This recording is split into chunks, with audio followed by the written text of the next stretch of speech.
Embora o pecado seja uma realidade individual, ele sempre cruza a individualidade e transborda para a coletividade. Todos nós temos sofrido já, talvez pela decisão de colocar nossas afeições no lugar errado e de observar pessoas que nós amamos colocando as afeições nos lugares errados, se colocando debaixo de influências perniciosas que funcionam como catalisadores de más escolhas. Recentemente, uma pesquisa feita pelos órgãos governamentais afirma que mais de 80% das mulheres que se envolvem com crime e precisam ser presas chegaram lá na cadeia pela influência de outras mulheres ou homens, pelo menos em parte. Em tempos recentes, eu soube que os assassinatos mais bárbaros contra mulheres no Ceará aconteceram nos últimos anos, estão relacionados com a tolice de algumas jovens que, influenciadas pela turma, se colocaram em uma situação vulnerável. E essas pessoas se tornaram catalisadores, empurrando e influindo essa pessoa ou as jovens para o mal. Mas não é um problema apenas das mulheres. O primeiro pecado, em Gênesis capítulo 3, apresenta Eva sendo enganada por Satanás e influenciando Adão banana, para que ele desobedecesse a Deus.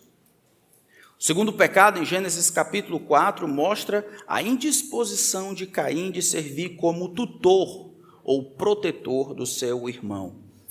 Pecado é coisa séria, e a seriedade de um discípulo é provada por sua seriedade em lidar com o pecado, seu e dos outros.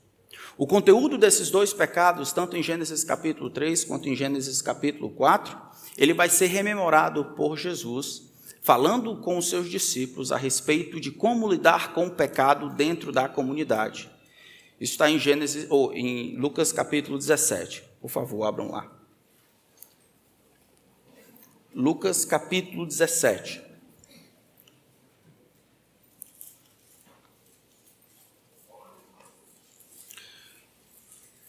Em Lucas capítulo 17, nós encontramos Jesus ainda caminhando para Jerusalém, para realizar a sua paixão ou sacrifício que ele veio fazer.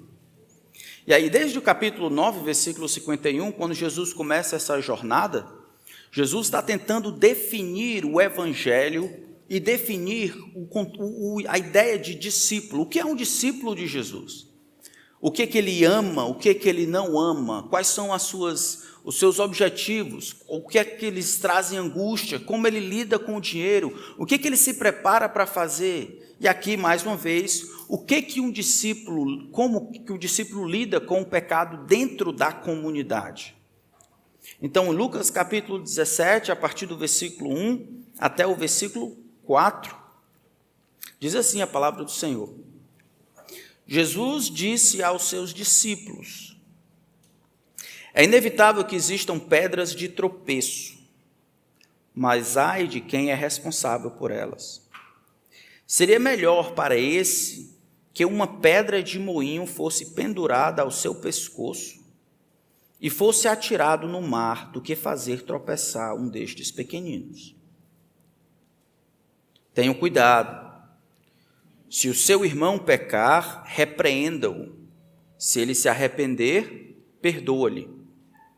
Se pecar contra você 7 vezes num dia e 7 vezes vier para lhe dizer, estou arrependido, perdoa-lhe.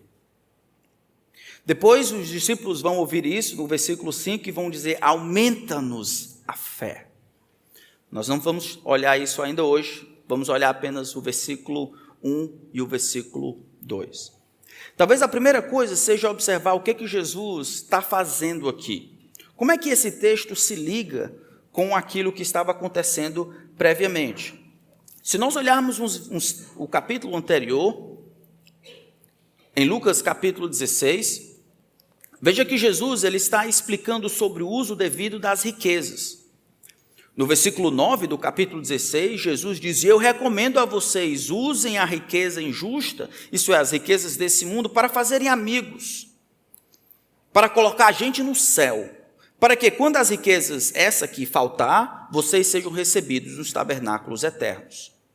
Não existe condição, no versículo 13 ele vai dizer, de vocês servirem a Deus e às riquezas. Vocês vivem para o reino e utilizam os recursos aqui em função do reino, investindo em pessoas.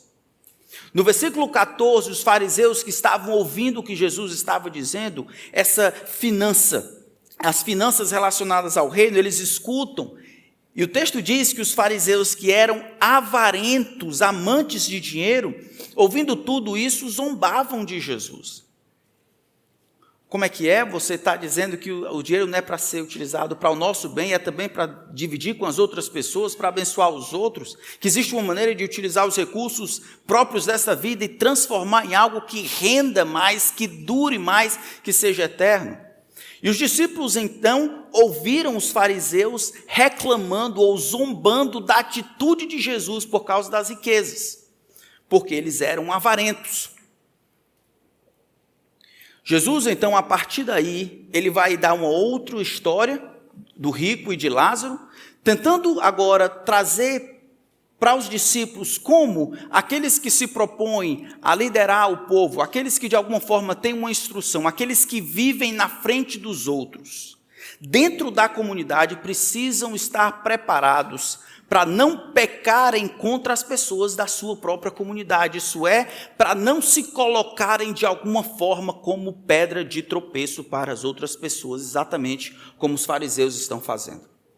Os fariseus, que eram mestres da lei, deveriam instruir na palavra de Deus. Agora, quando Jesus, o mestre, ele fala sobre o contexto de finanças e como se deve viver para os outros, para o reino, para o que é eterno, ridicularizavam Jesus, pelo próprio exemplo, tiravam as pessoas de perto do reino, tiravam das pessoas a ideia e os valores do reino, se colocavam como uma pedra de tropeço, um muro entre as pessoas e Jesus, ou pelo menos a sua ética relacionada aos recursos. Jesus não quer que isso aconteça dentro da sua comunidade. A igreja, essa comunidade de discípulos, precisa lidar com o pecado seu e dos outros de maneira séria. Como se faz isso? Em relação ao pecado, a comunidade precisa fazer duas coisas. Ela cuida e confronta. Ela cuida e confronta. Porque não cuidar é simplesmente ou não viver de maneira interessada com os outros, ou viver de uma maneira a não se importar com os desdobramentos da minha vida, na vida do outro, é viver como os fariseus. Nós cuidamos e confrontamos, protegemos e perdoamos, corremos do pecado, mas quando surge o pecado, nós corremos para ele, isso é, em sua direção, para removê-lo do caminho. No cristianismo bíblico, lidamos com a realidade do pecado, protegendo e perdoando. É o que o texto diz, uns aos outros. Essas duas atitudes vão demandar que os discípulos de Jesus, eles compreendam a vontade de Deus para as suas vidas como membros de uma comunidade local. O discípulo vai precisar compreender que parte do que Deus deseja fazer na igreja exige a participação ativa de todos os seus membros, da comunidade para o benefício comum. Ele precisa compreender que não existem membros inativos. Ele precisa compreender que ele não vive para ser servido, mas também para servir aos outros. Ele precisa compreender que é responsável pelos outros e que não se importar com os outros nada mais é do que provar ou demonstrar que os outros não são importantes. Dentro da comunidade, Jesus, ele quer que todos os discípulos não vivam como os fariseus, sem se importar com as implicações das suas atitudes dentro da comunidade. Ele quer que os seus discípulos, essa comunidade, lide com o pecado de maneira séria, cuidando e confrontando, protegendo, perdoando, fugindo dele, correndo para ele. Então, o texto começa com Jesus falando aos seus discípulos. Jesus disse aos seus discípulos, e isso precisa ser compreendido, ele tentando corrigir e ensinar à luz o que os fariseus que ridicularizavam ele estavam fazendo. é inevitável, ele começa dizendo, que existam pedras de tropeço. Uma das maneiras de entender essa palavra pedra de tropeço ou tropeço, tentação a pecar, aquilo que leva alguém a pecar, aquele que leva alguém a pecar. Eu fiz uma pesquisa nas traduções, algumas traduzem, é impossível que armadilhas, pedras de tropeço não venham.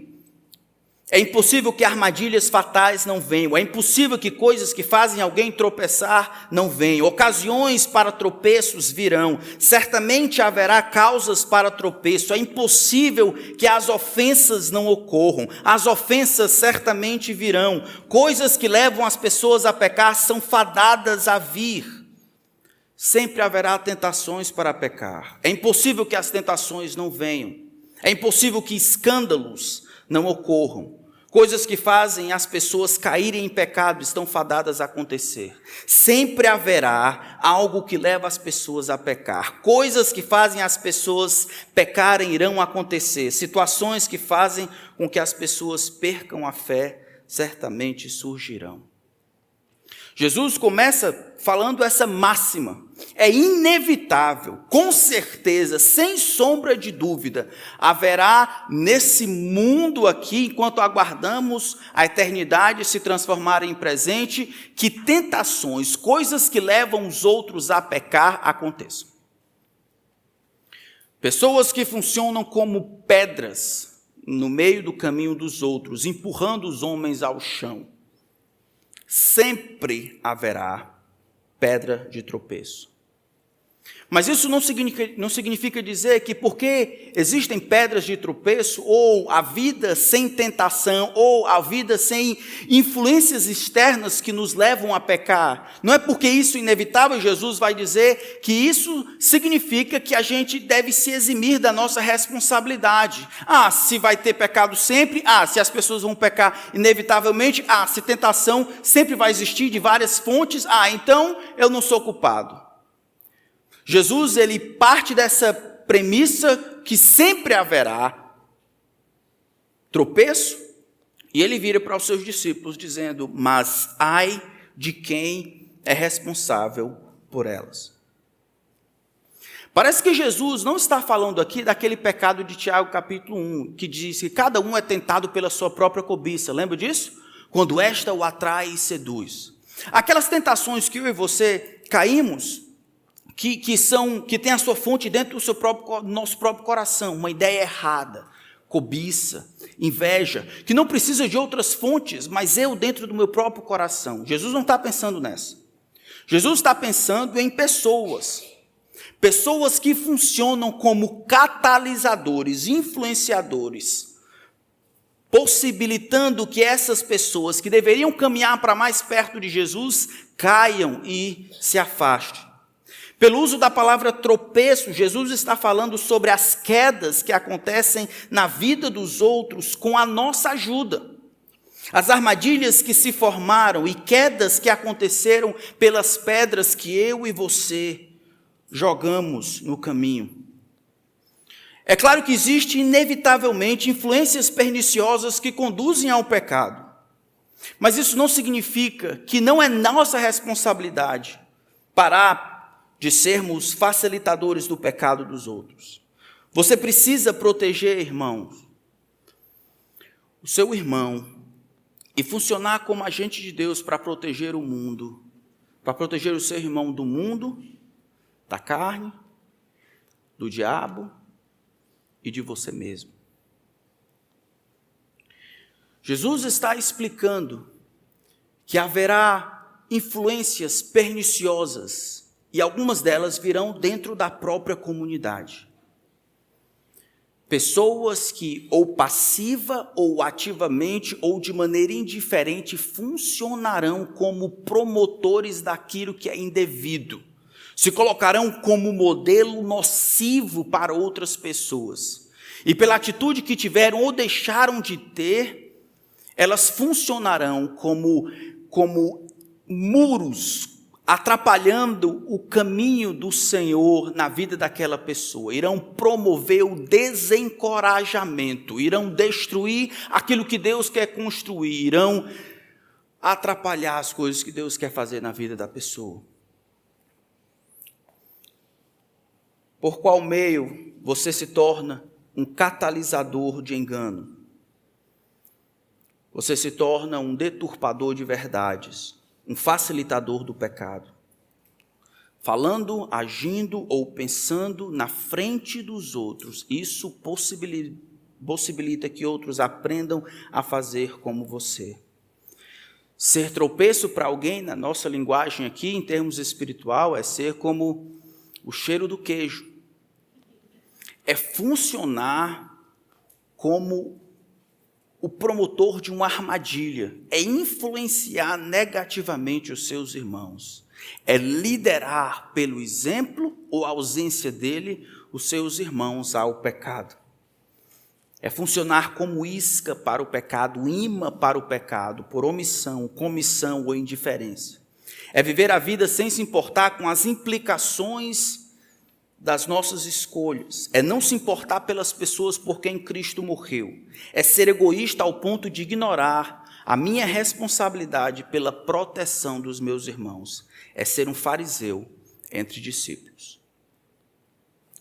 Jesus diz, é inevitável que existam pedras de tropeço, que surjam armadilhas, influências perniciosas de fora que atrapalham os homens em sua caminhada, mas ai de quem é responsável por elas. Ai de quem se torna um catalisador, uma pedra, uma armadilha, alguém que promove aquilo que Deus deseja destruir, no caso, o pecado. O texto fala que desses pequeninos, versículo 2, ele diz, seria melhor que esse, que é o responsável por ser pedra de tropeço, que uma pedra de moinho fosse pendurada ao seu pescoço e fosse atirado no mar, do que fazer tropeçar um destes pequeninos. Veja que fazer tropeçar está muito ligado a tropeço. Ele funciona como pedra de tropeço, e aí, pela sua atitude ou falta dela, ele acaba empurrando os homens a tropeçarem. Aqui, fazer tropeçar, se afastar, cair, pecar. Os pequeninos aqui, eles não precisam ser interpretados como as crianças.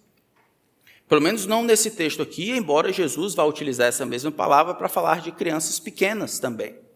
Esse texto aqui parece que Jesus está falando dos seus próprios discípulos. Veja que a palavra antes de pequeninos, destes, reconhece que a audiência está presente. É como se ele estivesse apontando para destes pequeninos a quem ele estava falando, seus discípulos. Em Lucas capítulo 12, no versículo 32, Jesus fala dos seus discípulos como pequenino rebanho.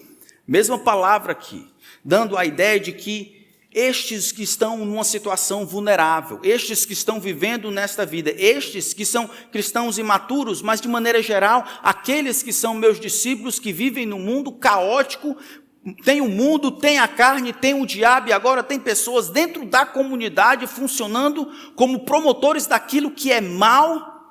Se vocês se aliarem à tríade do inferno, mundo, a carne e o diabo, para colocar impedimentos no meu relacionamento com estes vulneráveis, estes pequeninos, estes imaturos, estes meus discípulos, é melhor que você pegasse uma pedra de moinho, colocasse no pescoço e lançasse para lá. A comunidade dos discípulos leva o pecado a sério, cuida, confronta, protege e perdoa, corre dele e corre para ele. Aí então você pode perguntar, mas como é que isso acontece? Como é que eu me torno uma pedra de tropeço para alguém? Como é que eu me torno alguém que atrapalha o que Deus quer fazer na vida de alguém? E como é que eu posso lutar contra isso? Em outras palavras, como é que os discípulos de Jesus, eles podem fazer gol contra, eles podem sabotar o próprio time?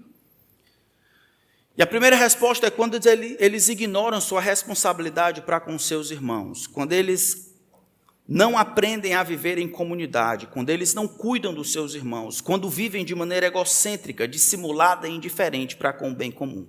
E a Bíblia está repleta de situações em que pessoas que conheciam a Deus se tornaram pedra de tropeço para os outros. Em 2 Samuel capítulo 14, o profeta Natã vai falar com o rei Davi. O rei Davi já havia sido colocado no topo do mundo, ele havia recebido tantas e tantas bênçãos, riquezas e vitórias e tudo que é canto. De repente, ele está lá no momento em que os reis saíam para a terra e ele acaba deitando com a mulher de outro homem. O nome disso é adultério. E agora a mulher engravidou. Ele, para cobrir o seu primeiro pecado, assassina Urias. E ele comete assassinato. E tudo fica às escondidas porque ele era o rei. Natã, o profeta, vem da parte de Deus, conta a história e confronta Davi sobre o pecado que ele tinha. Uma parte do texto diz assim, Natã dizendo para Davi, com aquilo que você fez, você deu motivo para que os inimigos do Senhor blasfemassem contra ele. Está lá o rei Davi, por causa da sua atitude, servindo como combustível, como incentivo, influenciando para que aqueles outros reis, outros inimigos do Senhor olhassem para Israel e vissem que o relacionamento dos seus reis para com a lei do Senhor, isso é, o relacionamento deles para com o próprio Senhor, não era em nada diferente. Isso estava só funcionando como justificativa para que os inimigos do Senhor blasfemassem contra o Senhor. Davi se tornou pedra de tropeço para aqueles que poderiam e deveriam ter uma visão correta a respeito de Deus pela própria vida de Davi. Romanos capítulo 2, versículo 24, Paulo resume a situação dos judeus vivendo entre gentios. Ele diz, como está escrito, o nome de Deus é blasfemado entre os gentios por causa de vocês. Está lá o povo da aliança, tendo na sua linhagem os patriarcas, Abraão, Isaque e Jacó, conhecendo a lei de Deus, recebendo a lei por meio de anjos, mas não correspondendo ao que Deus queria deles, não respondendo à altura do chamado, dos privilégios que haviam recebido. Dizendo uma coisa, fazendo outra, fazendo isso, dizendo aquilo, desobedecendo a Deus como deveriam explicar para o mundo com as suas obras. E o texto diz, o mundo, os gentios, os pagãos, ele é blasfemado lá fora, o nome de Deus, por causa de vocês. Os judeus se tornando pedra de tropeço para os gentios.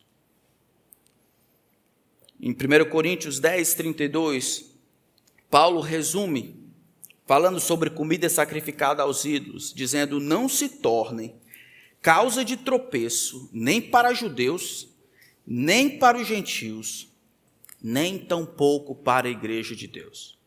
Naquele contexto, era Paulo usando da sua liberdade. Ele está dizendo, não use a sua liberdade para ferir a consciência dos outros. Não use a sua liberdade para colocar obstáculo para que as pessoas se aproximem mais de Deus. Não use a sua liberdade para atrapalhar o que Deus está fazendo. Quando você usa a sua liberdade para si mesmo, não em prol dos outros, quando você não consegue abrir mão do exercício livre da sua liberdade para o benefício dos outros, você funciona como pedra de tropeço. Mas a Escritura também relata, como esse último texto afirma, que pessoas que professam a Cristo podem influenciar negativamente os discípulos. 1 Coríntios capítulo 15. Algumas pessoas dentro da própria igreja estavam começando a falar ou promover ideias erradas a respeito da ressurreição.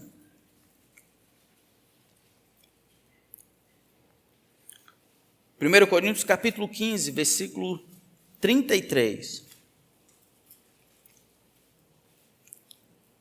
O pessoal estava dizendo que não existia ressurreição, e aí Paulo explica para eles, 1 Coríntios 15, 33, não se enganem, as más companhias corrompem os bons costumes. 1 Coríntios capítulo 5, aqui este irmão, ou pelo menos professava, estava vivendo dentro da comunidade, cometia pecado, dormindo com a mãe de seu pai. Talvez você esteja aqui e seja um visitante dizendo, rapaz, que coisa terrível que acontecia mesmo. A Bíblia é o único livro que não esconde a história das suas pessoas, dos seus heróis. Aqui nós vemos uma pessoa dormindo com a mulher do próprio pai. Versículo 2, 1 Coríntios 5. E vocês andam cheios de orgulho quando deveriam ter lamentado e tirado do meio de vocês quem fez uma coisa dessas? Versículo 6. Não é bom esse orgulho que vocês têm. Por acaso vocês não sabem que um pouco de fermento leveda a massa toda? Em outras palavras, a permanência desse irmão vivendo em imoralidade e a não disciplina, fazer vista grossa com o que estava acontecendo, ia acabar providenciando um padrão a ser seguido para o restante da comunidade. E esses iria funcionar como pedra de tropeço, estabelecendo um padrão para que as pessoas seguissem. Como seria isso? Pelo exemplo, porque um pouco de fermento leveda toda a massa.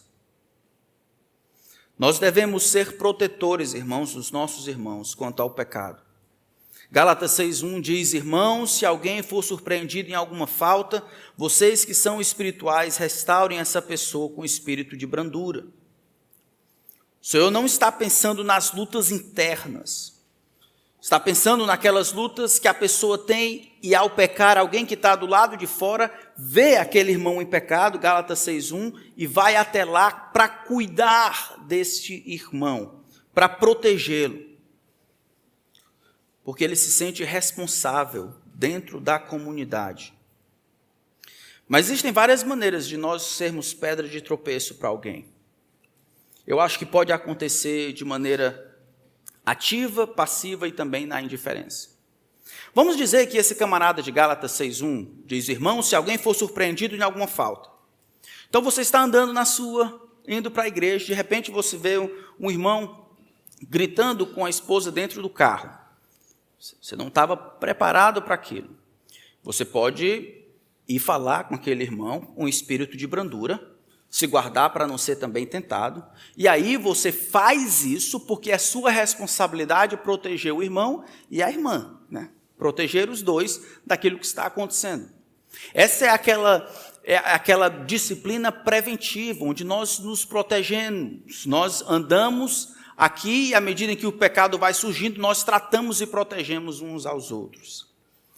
Mas existem outras. É quando você permite que o seu comportamento sirva de incentivo para que o seu irmão peque contra o Senhor. É quando você ignora que, pelo fato de você ter responsabilidade para com o seu irmão e influenciar o seu irmão, querendo ou não, você ignora de todas as coisas que acontecem quando você peca contra o Senhor ou vive de uma maneira indissoluta.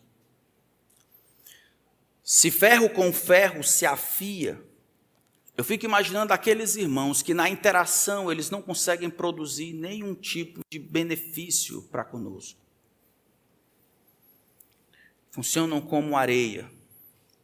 Esse tipo de irmão é considerado, que a gente chama de síndrome de imunodeficiência adquirida, de uma perspectiva espiritual. Ele acaba na sua atitude de indiferença ou passividade, incentivando os outros a pecarem, impulsionando na loucura das pessoas de irem contra Deus, ratificando mentiras, aquelas que o diabo conta no nosso próprio coração. Sabe aquelas vezes que você assiste um filme impróprio para a idade do seu filho, mas assiste na frente dele? Sabe quando sua esposa observa sua vibração para trabalhar até tarde, mas sua sempre indisposição de participar do que acontece na semana, nos encontros de casais, ou culto doméstico, ou leitura da Bíblia, ou culto de oração? Sabe quando a Bíblia não é importante para você e você não faz questão de esconder isso para a sua família? Sabe quando você afirma que deseja servir, mas de cada 4 cultos você falta 3? Isso modela os jovens para acharem que é isso mesmo, isso é o absolutamente normal. Sabe quando você só se preocupa com os seus prazeres e esquece de proteger, pelo exemplo, a fé dos outros? Quando isso acontece, você se tornou pedra de tropeço para alguém. Achamos que pecamos contra o irmão simplesmente quando nós fazemos algo contra a vontade de Deus. Ignoramos que essa impossibilidade de não haver pecado, de não haver pedra de tropeço, não nos exime da responsabilidade de andarmos nessa vida, compreendendo que viver em comunidade significa levar o pecado a sério. E este pecado não é somente o meu, mas também o dos outros. E todas as vezes que eu funciono como catalisador, influenciador, de maneira ativa, passiva ou indiferente, para promover o que deveria ser destruído no coração dos meus irmãos, da minha esposa, da minha família, dos jovens, das jovens, da próxima geração, aqui ou em qualquer lugar, eu funciono como alguém que trabalha do lado de lá, juntando-se à tríade demoníaca para destruir o que Deus quer fazer na vida dos outros.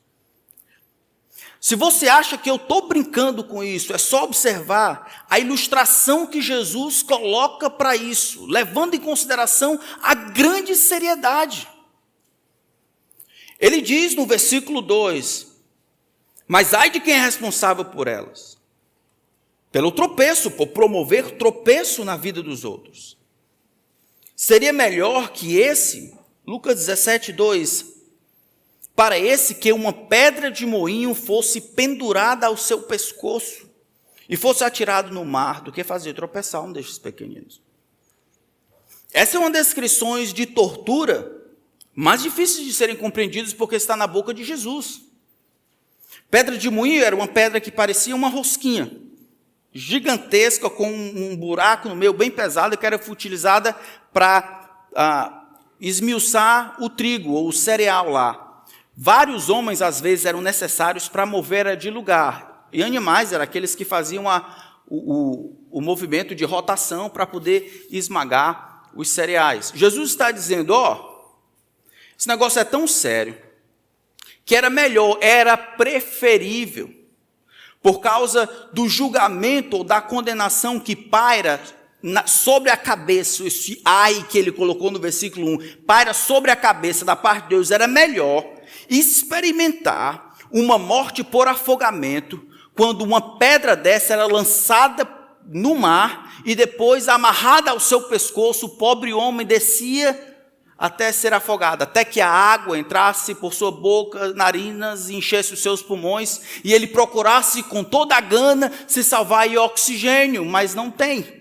Este sofrimento é nada comparado ao sofrimento que deveria ser curtido por aqueles que se propõem, por ativamente, passivamente ou indiferença, porem pedra de tropeço, empurrarem as pessoas para distante de Jesus. Nossa vida, irmãos, é coisa séria, mas a vida dos outros, dos pequeninos, o problema é que a gente esquece que a gente está vivendo em comunidade. Não, eu faço a minha parte, eu vou e volto, eu fico aqui, faço uma coisa. Esquecemos que nós somos, de alguma forma, bênçãos ou maldição na vida dos outros. Que os filhos, os jovens, os mais velhos, todos esses estão observando uns aos outros. E à medida que você faz uma coisa ou outra, você incentiva ou promove a vontade de Deus ou não. É para isso que nós nos congregamos. Nós não nos congregamos simplesmente para ouvirmos a palavra de Deus, fazermos o nosso ritual e ir para casa. Aqueles que estão dentro da comunidade se congregam também por causa dos outros. Obediência não é só entre você e Jesus. Obediência é um ato de amor para com seu irmão. Quando você ama, você diz para aquele irmão, olha, Jesus é mais importante que qualquer outra coisa. Olha como eu amo Jesus, você deve também amar. Quando você peca, quando você desinteressa, quando você faz o que dá na sua cabeça, quando você vive nesse solitário e esquece dos outros, da sua responsabilidade para os outros, você peca contra os irmãos por quem Cristo morreu. Você deveria morrer para si e pensar nos seus irmãos. Os escândalos vão vir. Mas ele vem por você? Você é um promotor de tropeço? Jesus deseja que isso fique claro na cabeça dos discípulos. É por isso que ele coloca essa ilustração tão severa. O sofrimento de alguém se afogando com uma pedra enrolada no pescoço é nada comparado a estar debaixo do julgamento e condenação de Deus, daqueles que se propõem a abençoar como os fariseus, mas como os fariseus destroem o que Deus deseja construir, funcionam como facilitadores da maldade que está no coração dos homens. Pensamos os nossos pecados, irmãos, de maneira solitária e isolada, mas esquecemos que deveríamos lutar contra o pecado também, por amor dos nossos irmãos. Sabe quando você grita com sua esposa na frente dos seus filhos? Quando você mente na frente do seu irmão? Quando você fica fofocando e falando mal dos seus irmãos, ou ouvindo os outros falarem mal do seu irmão? Rindo no canto da boca como se isso fosse normal? É só contra Deus que você peca. Você peca contra aquele irmão e todos os outros que souberam o que você fizer, que você fez o que fez. Você peca contra uma geração inteira. É passível de julgamento. Sabe quando seu irmão diz que está enfrentando lutas para não cair em pecado e ter um relacionamento imoral, e você ri no canto da boca, fazendo graça, e de alguma forma comunga com a tolice do coração? Quando você não censura as palavras torpes que o seu irmão diz, ou não fala sobre as transações ilícitas ou dos crimes que ele comete, quando você não se porta como um protetor do seu irmão, ou não o ama a ponto de censurá-lo, porque você acha que isso é amizade.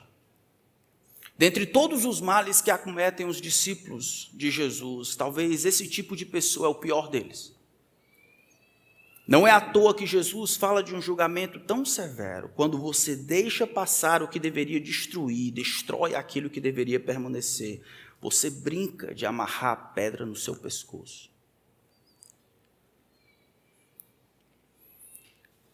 Isso é coisa séria. Você é responsável diante de Deus para cuidar dos seus irmãos, para proteger os seus irmãos. E você vai fazer isso de maneira ativa, mas também de maneira passiva.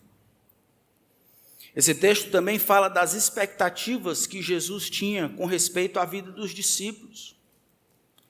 Meus irmãos, não existe vida de discípulo solitário, esse negócio, não existe igreja online, não existe crente que vem só, não existe, irmãos. Quando você não está aqui, não se esforça para estar aqui, quando as coisas estão acontecendo e deixa de ministrar na vida dos outros irmãos, você está fazendo o quê? Mais do que só um evento social, a vida em comunidade é o que caracteriza os discípulos. Um discípulo é alguém que vive em comunidade, porque é em comunidade que se demonstra amor uns pelos outros. Não existe outra maneira de demonstrar amor, mas um amor junto com os outros, partilhando, compartilhando, vivendo junto, em comunhão. Não existe outra maneira. Na ausência desse amor pelos outros, isso nada mais é do que amor por Deus. Como você pode amar a Deus a quem não vê e não partilha, não envolve, não empurra, não incentiva, não ama, não cuida, não protege o seu irmão a quem você vê? Nós damos o salto por cima, ignoramos a realidade da vida em comunidade e dizemos, eu tenho um bom relacionamento com Deus. A parte da igreja, a parte do seu irmão, isso é estranho ao ensino do Novo Testamento. Aqueles que acham que podem deixar de congregar e ficar online e achar que isso é absolutamente normal, que é a regra ao invés de exceção, estão ignorando o claro ensino das Escrituras. Aqueles que deixam de congregar e por isso deixam de lado o caminho do discípulo, se desviaram do desejo de Deus para o que significa ser a igreja. Eu preciso de vocês e vocês precisam uns dos outros. Nós precisamos proteger um ao outro. E quando você não faz isso, não fica no limbo, mas você se torna um facilitador, um promotor desse tipo de atitude que você tem, se torna o padrão, não somente para mim, mas para os meus filhos. Que agora eu vou ter que responder para ele, por que o tio tal, por que aquela tia tal, por que ela faz isso, ela faz aquilo, não faz aquilo outro, o que é isso? As nossas crianças, os nossos jovens, todos eles, irmãos mais velhos, eles estão olhando para vocês. Vocês deveriam ser aqueles que marcam a próxima geração. As mulheres mais velhas, os homens mais velhos, deveriam ser sensatos, respeitáveis, fiéis em tudo, para marcar, porque é o plano de Deus em Tito capítulo 2. Como é isso? É o que nós estamos vendo aqui em Lucas 17. Eu promovo o bem desse irmão, vivendo de maneira fiel na frente dele. E eu promovo o que de pior tem no coração desse irmão, quando eu deixo que ele pense errado a respeito de Deus, pecando de maneira passiva, ativa, ou simplesmente ignorando, vendo a minha vida como se eu devesse fazer, as coisas estão tranquilas e está tudo em paz. Passividade não pode ser uma opção para o discípulo. Quando você é passivo quanto à sua responsabilidade de proteger o seu irmão, você rouba o que Deus deseja dar a ele por seu intermédio. Você empurra o seu irmão para distante de Deus, se tornando pedra de tropeço, um péssimo exemplo. Você brinca de amarrar pedra no seu pescoço.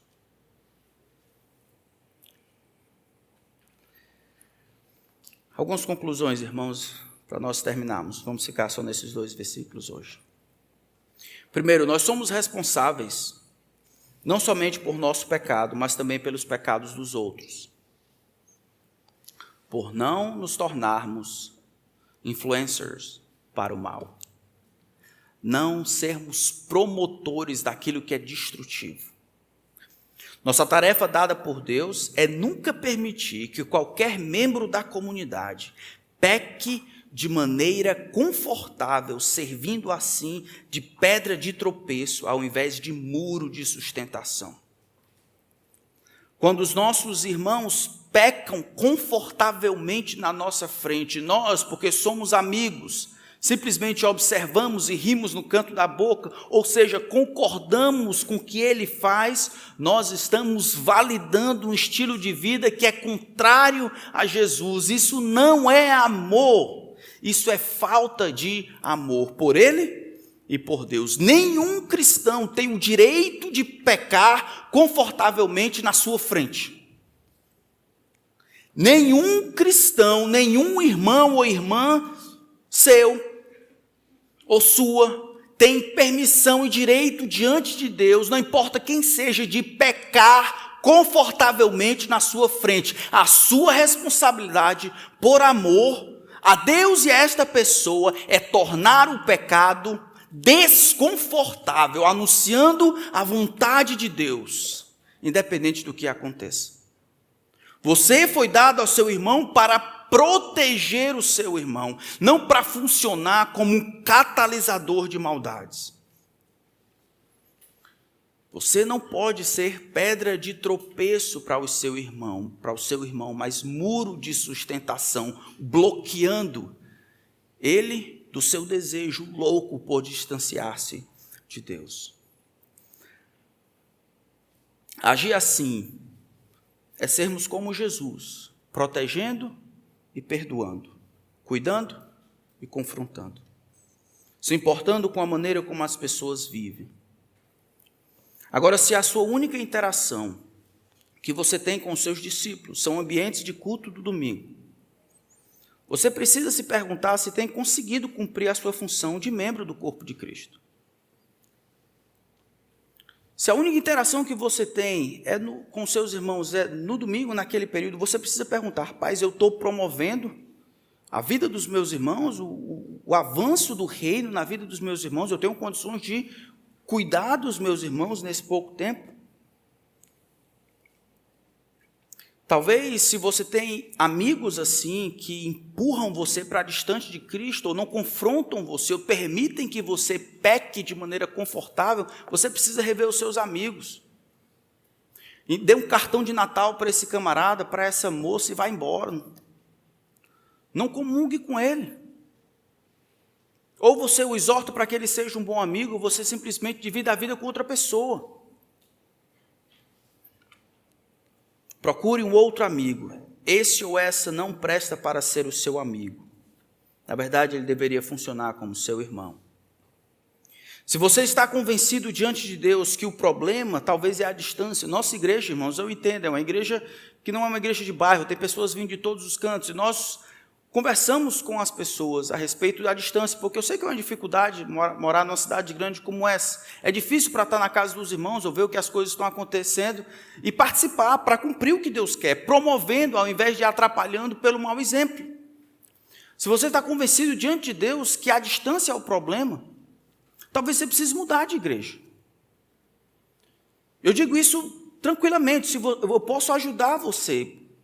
Se você quiser conversar sobre encontrar uma igreja sadia perto de você, onde você pode exercer os dons e servir e amar e não funcionar como pedra de tropeço, isso é, estabelecendo um padrão à parte do que Deus tem dito e assim roubando dos outros a possibilidade de ajudar, eu posso ajudar você. Eu quero que vocês cresçam, mas o padrão, independente da distância, precisa ser estabelecido. A comunidade dos discípulos lida seriamente com o pecado. Ela cuida e confronta.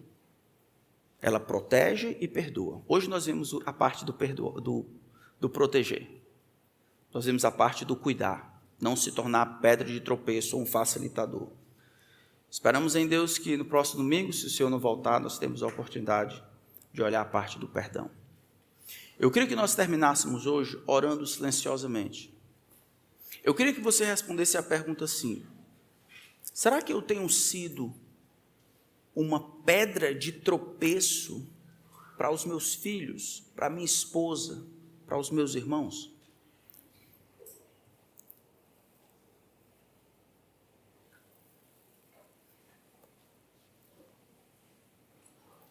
Será que eu tenho atrapalhado pelo meu exemplo o que Deus está fazendo na vida da minha igreja?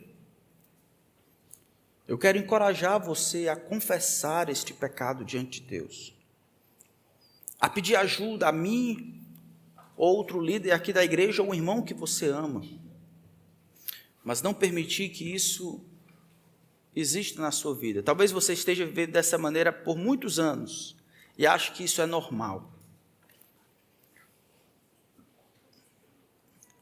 Lembre-se que igreja não é um clube social, igreja é um corpo, é uma família. Se você não está bem, isso prejudica o corpo inteiro.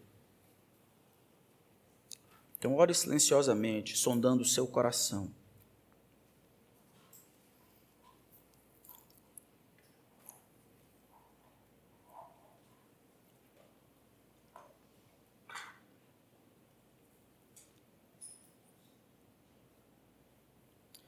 Senhor, eu queria pedir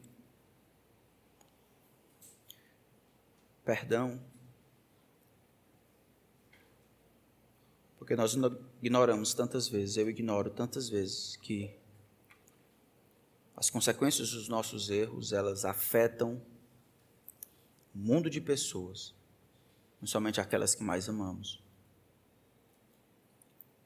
Na vida da comunidade, na vida da igreja, eu peço que dê coragem aos homens para reconhecerem seus erros, e às irmãs para fazerem o mesmo. Que se prontifiquem a serem protetores dos seus irmãos, não incentivadores do mal. Que as interações sejam para a tua glória. Que haja cuidado e proteção, ao invés de mentira, hipocrisia e farisaísmo. Confronta-nos, Senhor, e nos dá um coração protetor para com os nossos irmãos. Nos ajuda a viver em comunidade, como família. E que essa família seja diferente de todas as outras, por nos importarmos, não somente com os outros, mas como nossas atitudes vão responder, encorajar ou desestimular os nossos irmãos e irmãs. Eu peço pelos mais velhos aqui. Eu peço que o Senhor revista esses homens e mulheres de sabedoria e sensatez, para que eles sejam o modelo do rebanho.